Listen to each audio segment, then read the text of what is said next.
So I may have actually lied in the title of this video. There are actually two ways this works, but one way you won't be in favor of. And so I want to focus on the real way where it's a benefit for you. But the very icky way it works is, imagine ourselves looking at the dating pool of men. And there are two different kinds of men. There's the kind of man who is desirable, naturally attracts women and has a lot of options. And then there's the guy who really struggles to attract women because maybe he's not that successful, maybe he's not that attractive, or he's not that confident. He doesn't often get attention from women, and most women wouldn't even notice him in a crowd. This is the majority of men, by the way. The icky way only works on this kind of man. The way this works is because this kind of man doesn't really get attention or affection from women. The moment one woman does give that to him, there is every intention from him to keep that woman and to make it work. Now, that doesn't necessarily mean that he doesn't even really like her or that he's not even a great guy on a personality level. But having a relationship is more of a necessity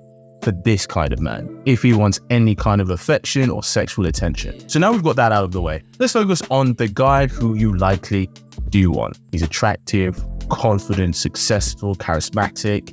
He's a man with options. Now, if you watch my content, you know I never advocate for sleep on the first date as a general rule. Some like to say it doesn't matter, but I'll be honest, a lot of the time, that's a code. It does matter. But how it matters, whether positively or negatively, is all about what you do next. So let's say there's a guy you like and you did sleep with him really early on. Well, what that means is in order for it to work for you and not against you, you have to start adding value to other areas of his life. And I have to be transparent with you. Spending time with him and having sex with him is not adding value. Because the truth is, you can get that from any girl. He's a man with options. You may be lovely to be around and a genuine nice person, but being nice is easy. Adding value is what the high value women do. Hence why they get the relationships and the commitment that they want. And what this looks like for a man is everything you do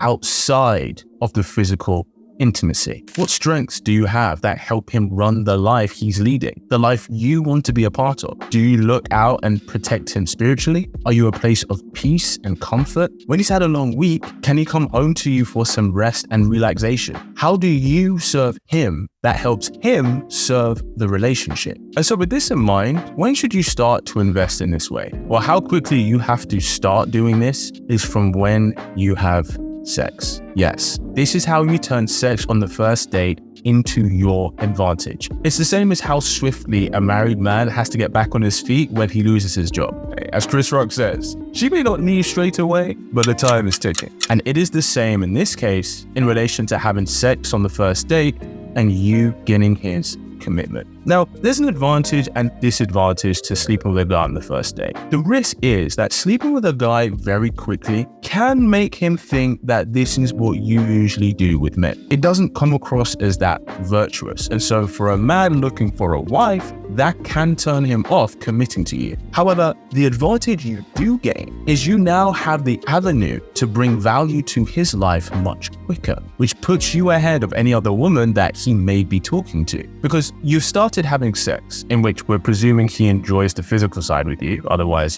why would he even continue? And now you're already starting to be an asset to his life. Maybe you help him pick up his dry cleaning. Maybe he needs a new folder and you order one for him. Or help him clear up around his apartment. Unprompted. That part is very important. It has to look like a gesture from you, not a request from him. And if you're stuck on what to do, the question to always ask yourself is, how can I make his life easier? Now I get, you may be thinking, okay, Kit, I'm willing to do that for the man that I want, but how do I know how to make his life easier? How do I know what he needs? Well, the reality is that is for you to figure out. And you do this by getting to know him, getting to know his schedule, getting to know his needs as swiftly as you can. While every man is different, most men are very simple. Yes, it would be nice and easier to ask him, but that may not always give you the answer that you need because one, if a man doesn't know you that well, he may not know how you're going to react should he suggest something that you don't like or you feel is beneath you. This makes it very difficult for a man to be radically honest and transparent really early on. And two, if he's very independent and is used to sorting out things himself, which I assume is part of the reason why you found him attractive in the first place, he may not know how you can help him. He may not know what your strengths are, what things he can rely on you to do. That's why at this stage, it's on you as the woman to figure out by getting